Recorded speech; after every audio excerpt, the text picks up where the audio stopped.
5 bells. Stand by all stations. Attention, all districts. A 5 alarm fire. 5 bells. Move in immediately. That's it. Let's roll. Let's go. Firefighters!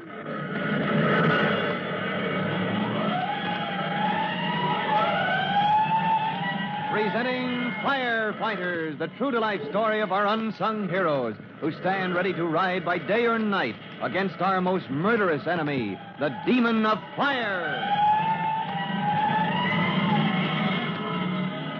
In just a minute, we'll drop in at the home of Tim Collins and learn Tim's decision on a question that can affect his career in the fire department for years to come. But first, here's a message for you.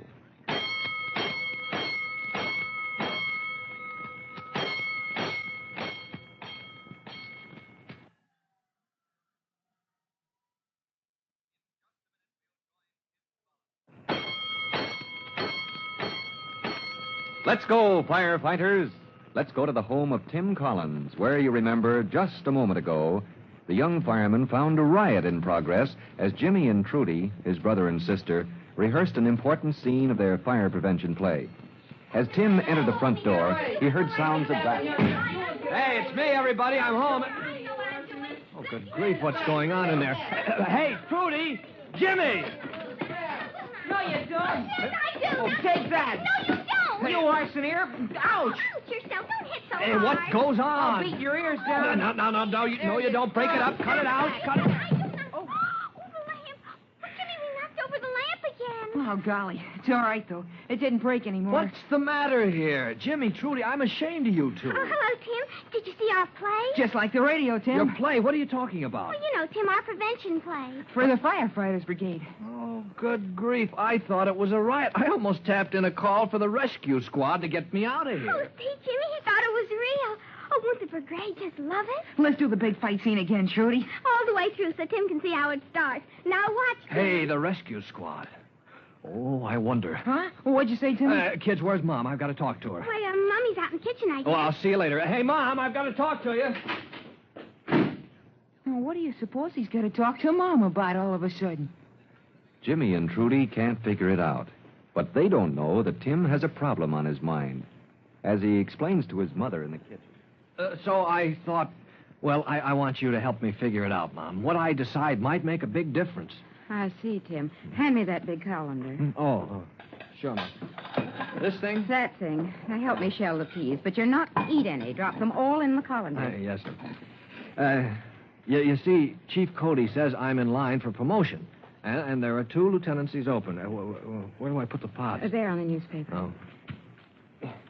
Chief Cody says I'm eligible. I can take my promotion in either a ladder or an engine company. You're young, Tim, so very young to command a company. Oh, it isn't that, Mom. Good grief, Dad wasn't much more than my age when he got his first big promotion. Well, that's true, dear, but well, you have so much time ahead of you. That's it, Mom.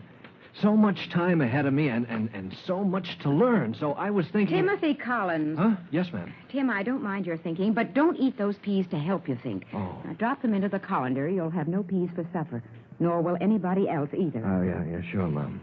Well, that's better. Now, you were thinking? Oh, well, I was... Oh, I dropped a pea.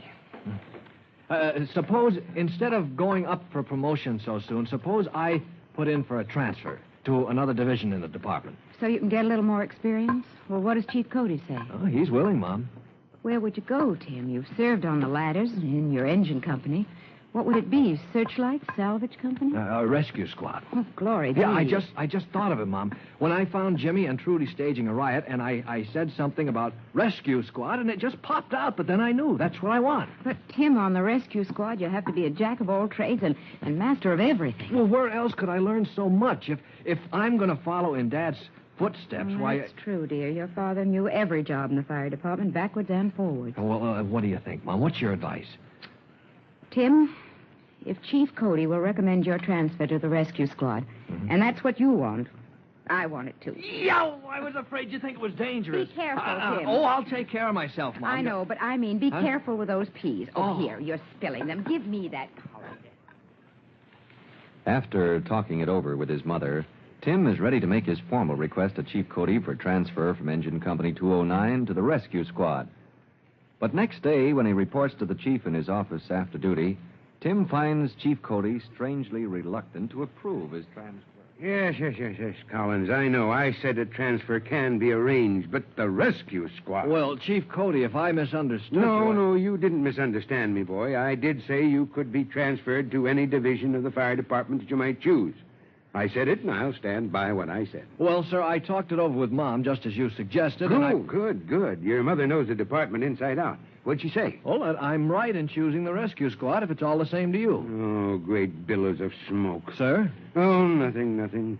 Just that I was hoping she'd steer you towards something else. Something she and I both had in mind. Oh, excuse me a minute. Oh, of course, Chief. Expecting some people. I'll find out if they're here yet.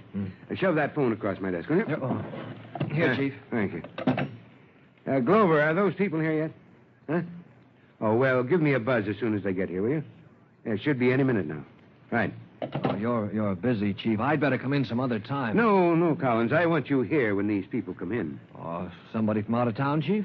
No, you know them. But while we're waiting, now you understand what's involved if you join the rescue squad? Yes, sir. I know that my job will be to save life, sir, as well as to fight special fires that no other company in the whole department is prepared to handle. Right. And your duty might take you anywhere, Collins. From the topmost tip of the highest building in the city down into the tube of the new tunnel they're pushing under the river. Well, that's for me, Chief. Well, I don't blame you, son. If they'd accept an old man like me, hanged if I wouldn't like to... Yeah, great blistering blazes. Right now, I want you for something else. Oh, there they are now. Shall I open the door, sir? Yeah, go ahead, Collins. Tell them to come right in. Yes, sir.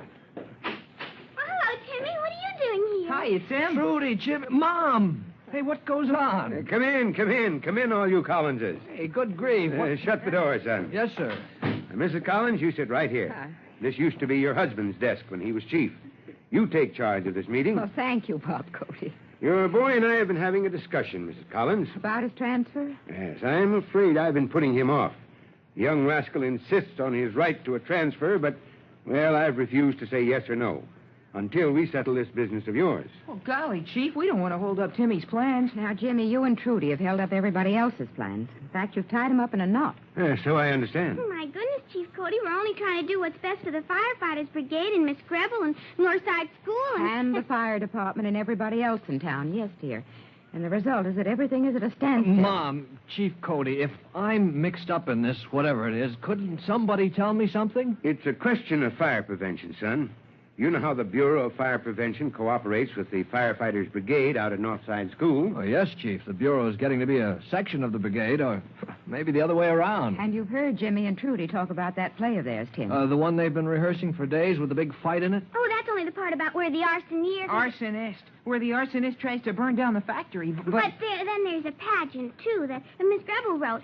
And the part where we go back and show where the whole city almost burned up, like Chief Cody told us when he was only a kid like us about 1,000 years ago. Here, who said it was 1,000 years ago? Oh, you know what I mean. It's all in the play. Yes, it's all in the play, and there's so much in that play, Tim, that there'll be no play at all unless we straighten things out. Well, there's got to be a play, Oh, Mom. my goodness, all the whole school is expecting it for assembly. And all the guests have said they'd come, even the mayor. But you've invited them for a week from today, and everything is at 6s and 7s. You'll never be ready in time. Well, if you're not, Jimmy and Trudy, it's going to be a black eye for the Firefighters Brigade. Golly, I never thought of that. Oh, dear. That's not all, Chief. If that play blows up, it's going to be a black eye for Northside School and for the fire department. After all the help the department has given the Firefighters Brigade, if that's the best they can do, Well, why... that's just it, Tim. Now, there's time left, just barely, to put on a real fire prevention play if somebody would only step in and help. Well, Mrs. Collins, I thought I had just the man to step in and put this thing across. A man who could work right along with the brigade. Well, that's all we need, Bob. Someone to represent the Bureau of Fire Prevention. But hang it, Mrs. Collins, the man I want slipped through our fingers. Oh, but can't you talk to him, Chief? Make him see how important this is? I tried to, son. I tried to persuade him to take a tour of special duty with the Bureau of Fire Prevention. Did you tell him that, Bob, in so many words? No, I hoped he'd think of it himself. But this stubborn young rascal, all he can think of is getting a transfer to the rescue squad. Well, there must be some way to talk him around, Chief Cody. Now, look, if you... Hey, you're talking about me.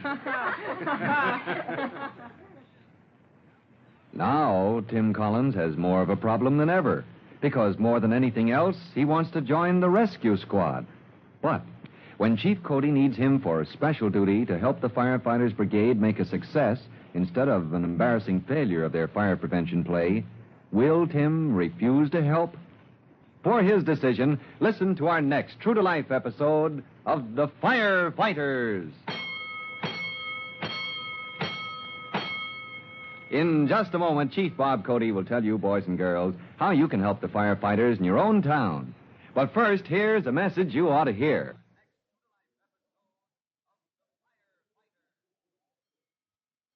And now, Chief Bob Cody with a special notice for the Firefighters Brigade. Chief Cody. Hello, boys and girls. This is Chief Cody with another of those tips about how to fight fires. You know, of course, that a fireman's first duty is to save life. After that, he saves property.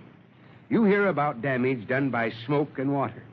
But remember, every move the fireman makes is planned to knock down the fire fast, with as little damage as possible to valuable property. So remember, when a fireman breaks a window to ventilate a fire or admit a hose stream, he figures a window costs less than a new house.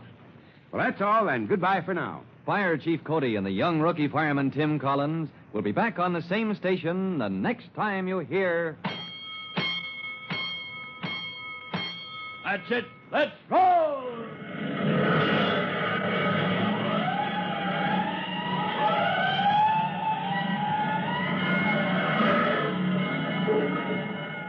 Let's go! Firefighters!